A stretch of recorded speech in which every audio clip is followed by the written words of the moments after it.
In the previous episode, I sailed across the Arafura Sea from Thursday Island in the Torres Straits to Darwin.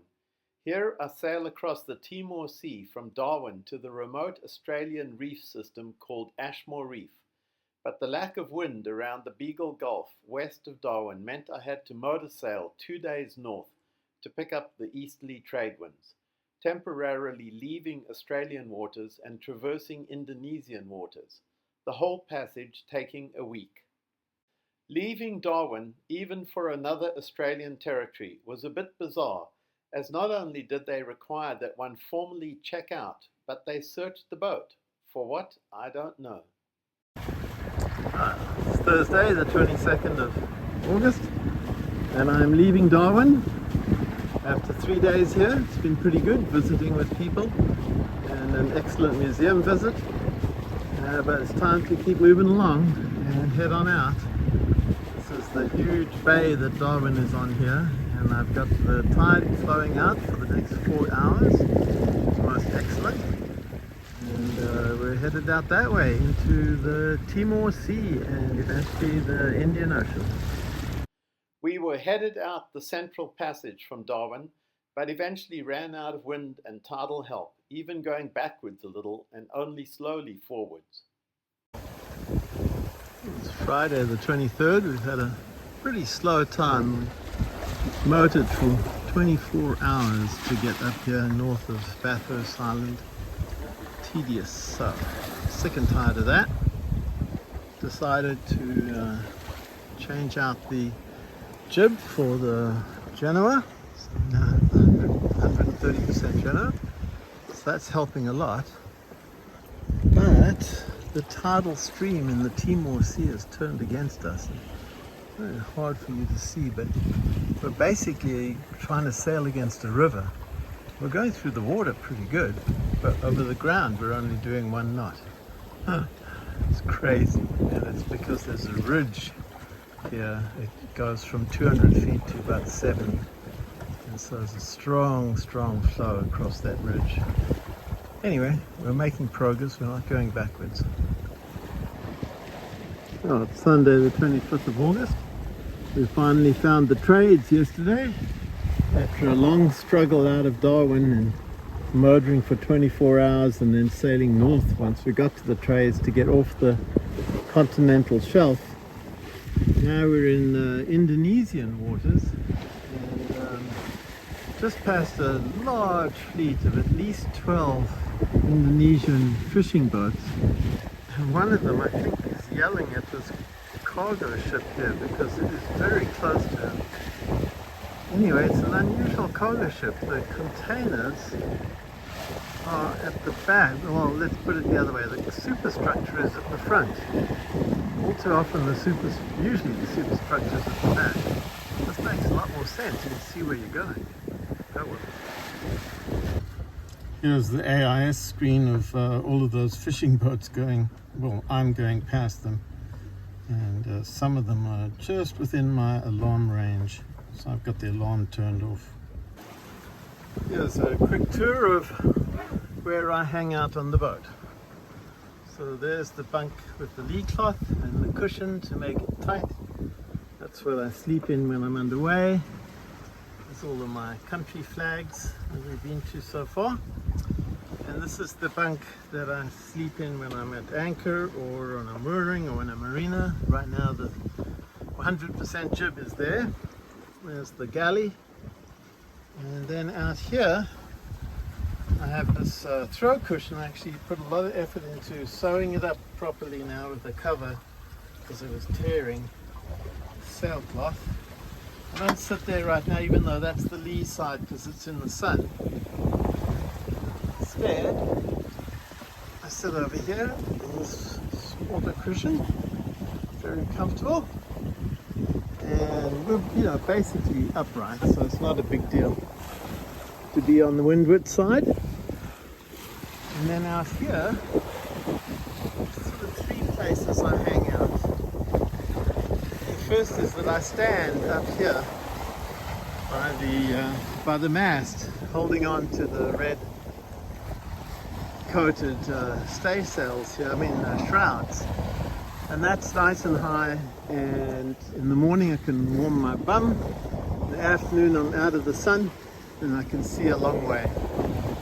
But I also have a seating set up here with a cushion and a backrest. That's very nice in the afternoon once the sun is gone behind the sails. And then finally up front here I have a cushion by the bow, and it's a lovely place to sit in the morning when sailing west and hang my legs over the edge.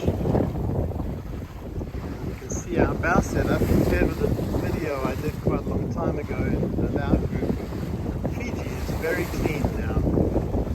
Got rid of the second anchor, and the bridle is now set up nicely there. It's hanging over the front, ready to be deployed when needed, and I anticipate being on a mooring, so I have a mooring line here.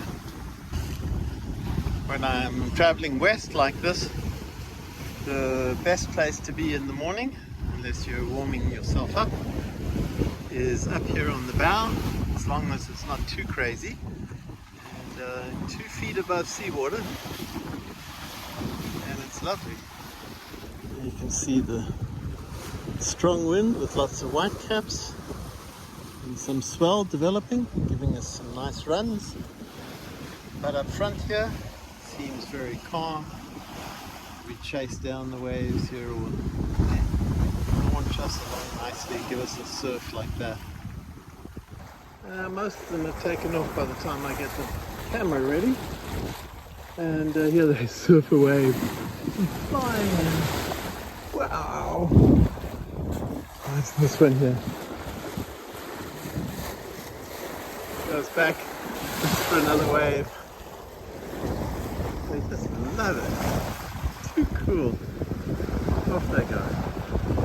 Here is the chart table stacked with electronics and miscellaneous stuff.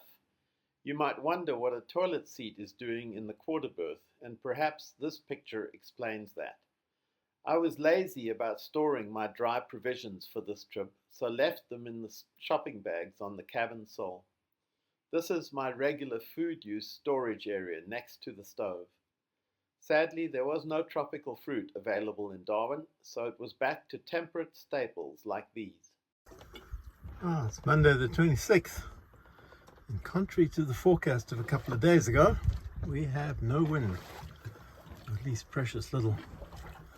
So I got the sails down and drifting, and I put out the safety line, the tow rope, and a nice little swim. You can see it's moving through the water, so we are moving, I think, through the water about a knot, or half a knot, and then with the current we're doing about 2. Anyway, it's very nice on a hot day. Okay, this is weird. Just past this large black buoy with a bunch of birds on it, anchored,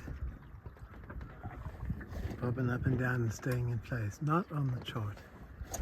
Man, that'd make a thunk if you ran into it at night. Oh, there's a blue and orange fishing boat, typical Indonesian one like the ones I saw yesterday in the distance. And it's just picked up that mooring, or at least it's about to. Huh. Wonder why it would hang on a mooring. Oh, it's Tuesday the 27th of August, and after a very slow night drifting along with just half the Genoa out, and I finally have a fairly nice breeze, and it's from the northeast, so we're able to sail pretty much the way we want to. But the sun is ferociously intense this morning. So I am lying down on the port side deck near the bow in the shade of the dinghy, which is right here, and looking up at the Genoa, which is here, and thanking Jacob and Christelle for re-sewing the whole UV strip. You can't see it properly, it's on the other side, but also adding this reinforcement here, this tan strip all the way up. They were so helpful. And of course Mary for helping with the mainsail, that dark patch at the top, triangle, we added a whole new piece of cloth there on top. And here we have our Australian courtesy flag, doing well. And my improvised CLSA Burgee, doing, hanging in there. You see all the lines going up the mast here. And there's the sun. It's still Tuesday the 27th. And we are now sailing dead downwind with the full main to port, most of the Genoa to starboard. I'm going to try letting out a bit more of it. I'm not sure that'll work well.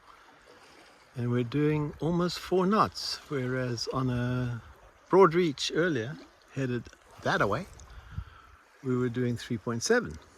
So, this is good.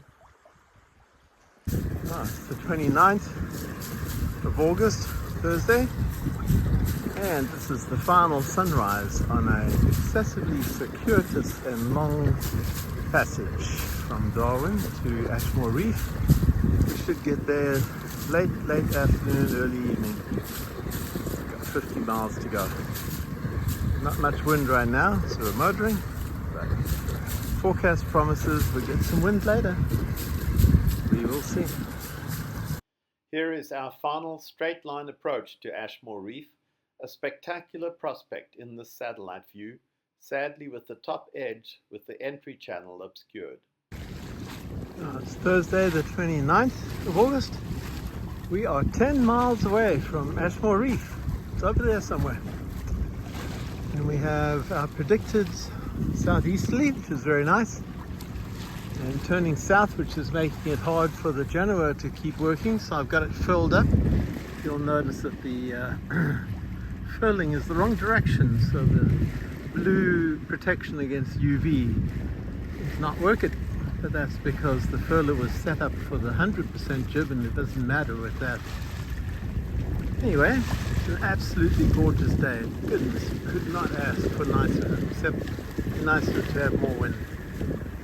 So we've been motoring. And, flags are flapping because we've still got the main up. You can see here how low the boom was intended to be originally before the bimini, and on top of that the solar panel was added. Needs about it'd be nice to take a whole foot out the bottom, but it's not going to happen. Just live with it.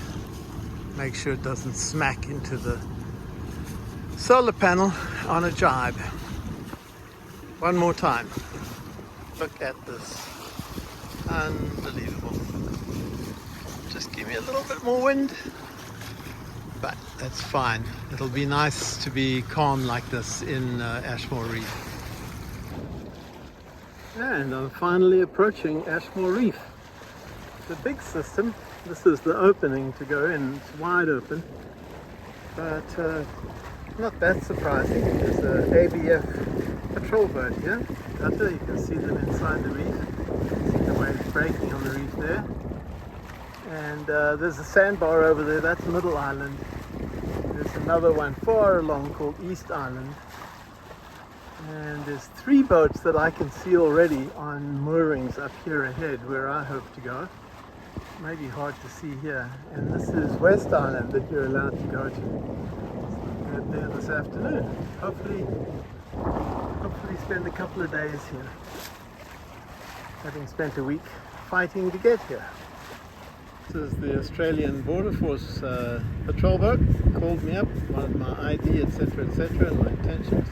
They're on a huge yellow mooring ball here. There are some others around too, but I'm going to go over to the West Island. Alright, I made it. Ashmore Reef. There's the patrol boat, ABF patrol boat. Came through a long series of markers through a channel where there's past the bommies, and there's 3 boats here. That one's all boarded up.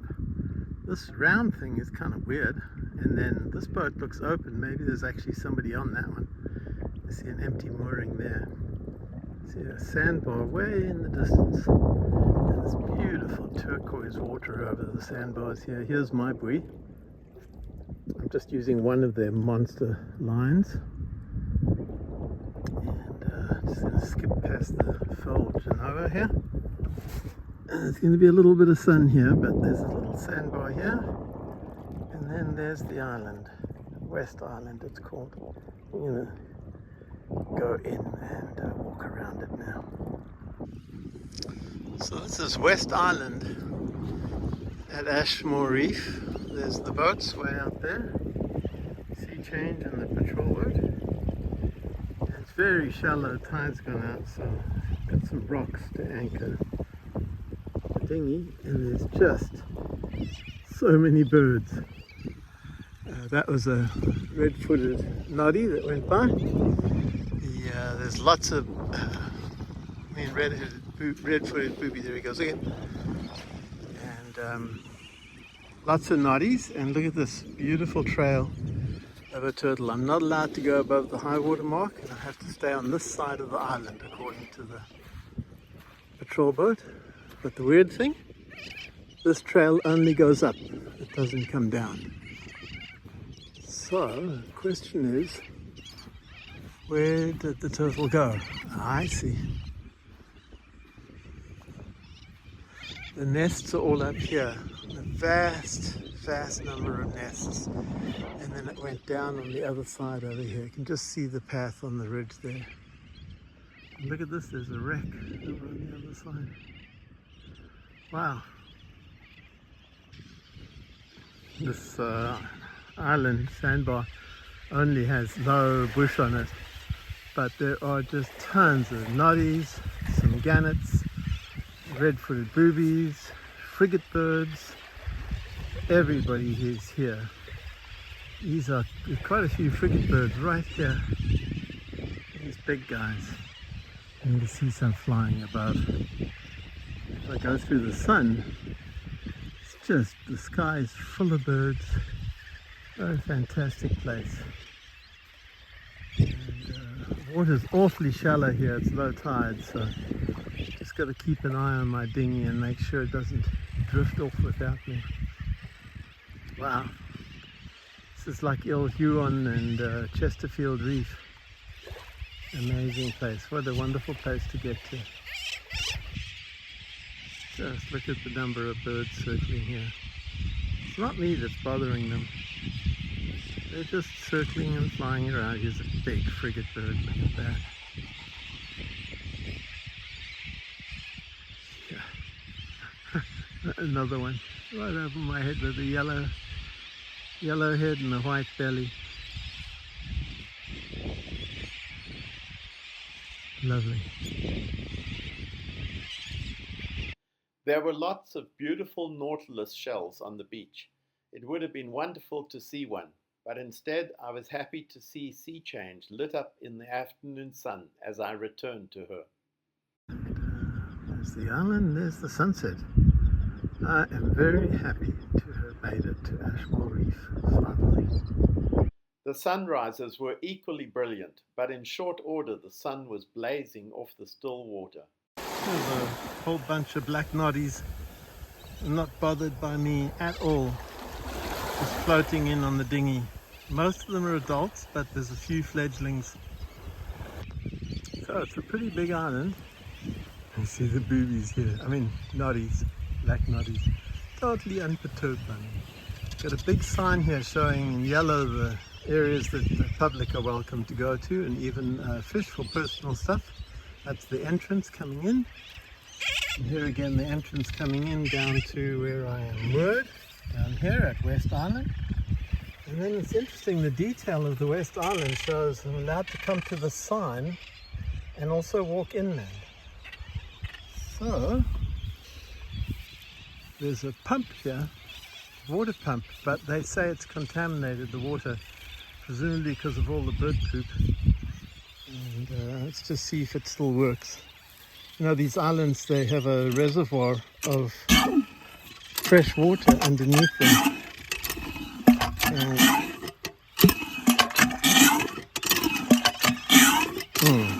I'd say I hear water, but I'm not getting anything. And then right up here, here's a bunch of what look like booby chicks.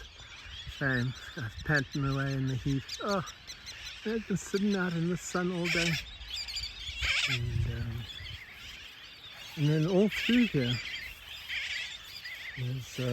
there's sort of red markings here. And for a reset. See, the place is so full of birds, it's crazy. And there's egrets as well as all the marine birds, plus I've seen plovers and curlews and so on, piccaninnies. See these palms, there were a bunch of palms.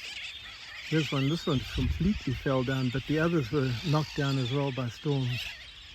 Man, it's birds all the way to the horizon and in the sky. It's absolutely full of birds. Wow, what a place.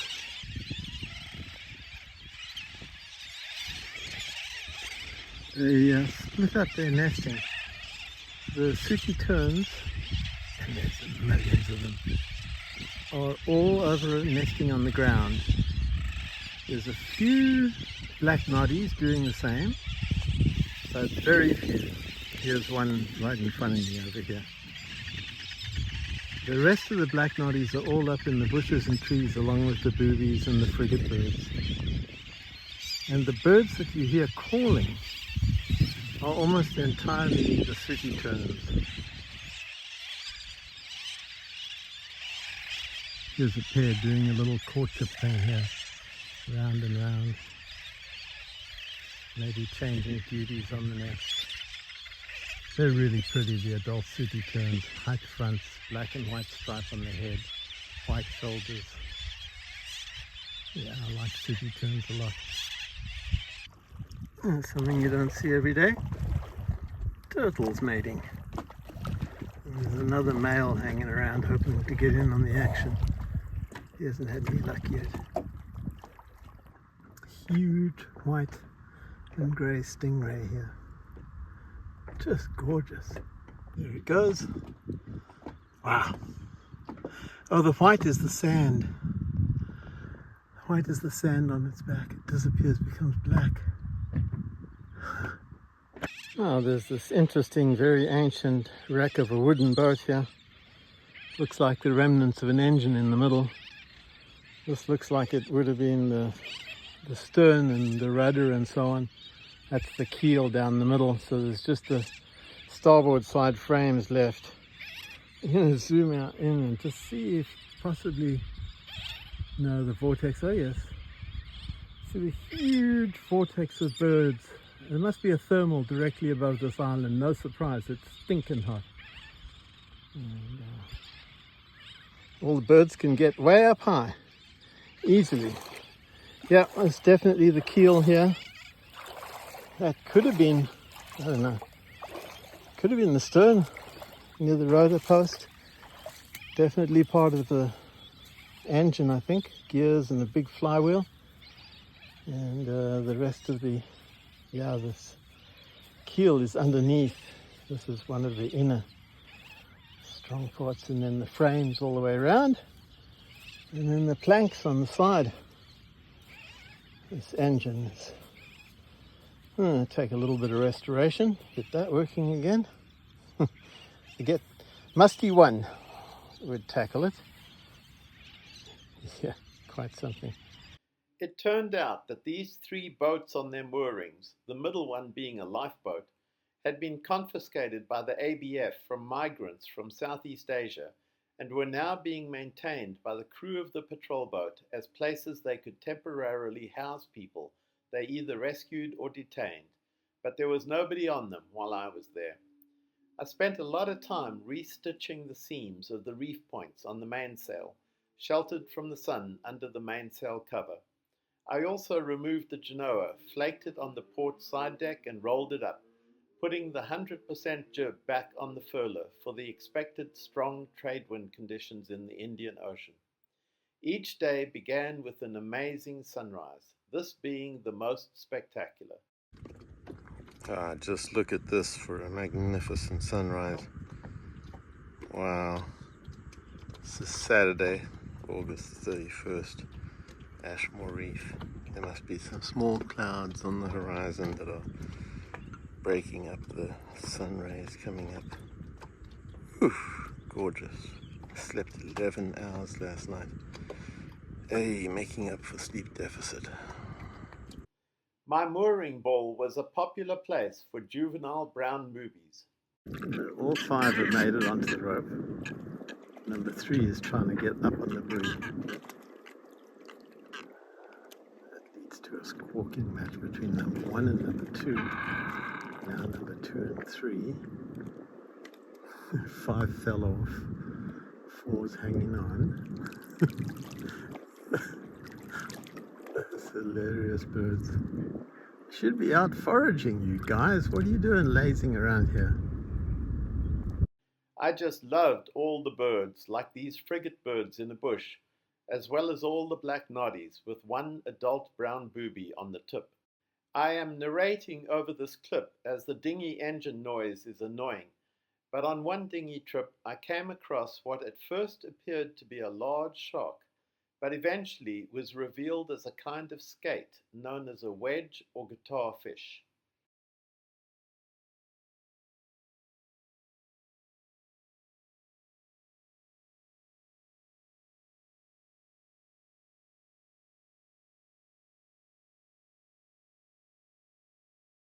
This is the bommy that I drifted over this morning. It's very nice. And I'll keep quiet and you can maybe hear.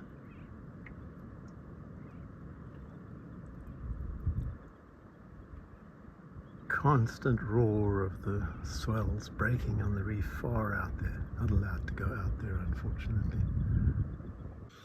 This is the 1 o'clock feeding time for the surgeonfish.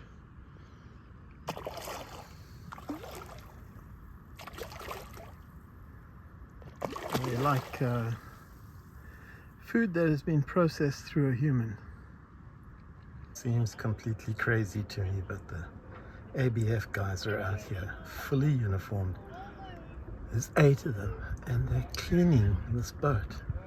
It's one of the 3 boats that are moored here that they presumably confiscated at some point and are used to house people they either help or detain. But they come every morning and now in the afternoon. Eventually they quit working for a swim. 3 of them swam at the boat. 1 stayed in uniform on board.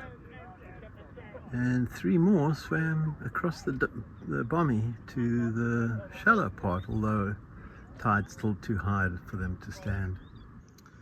Oh, it's 2 o'clock, Saturday the 31st. And it is absolutely dead calm. We are in the middle of a high pressure zone, and look what I've just found. An eagle ray. Just wandering by. There's been 6 or so of them. Here it's just 1. Oh, that's cool.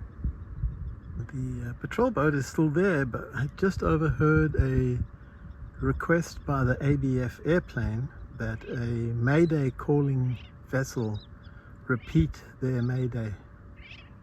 So maybe these guys will be off on a mission soon. I'm on the top of the mast, Sunday, 1st of September. There's the shallow sand, fringing reef in the distance, and then the deep water, 30-40 feet deep, with these 3 boats that the ABF presumably confiscated and now have on moorings as places to put people who they detain or help. And we're looking, that was east. This is south. You can see the fringing reef in the distance there, and then I'll stop and go to the other side of the mast. Now from the other side of the mast there's a sandbar that is exposed at low tide. It's about halfway to low tide now.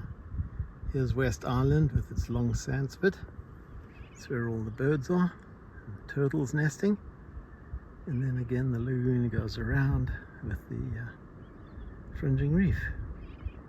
And if I zoom out, wow, the colors are just stunning. And there's our sun blazing back at me from the water.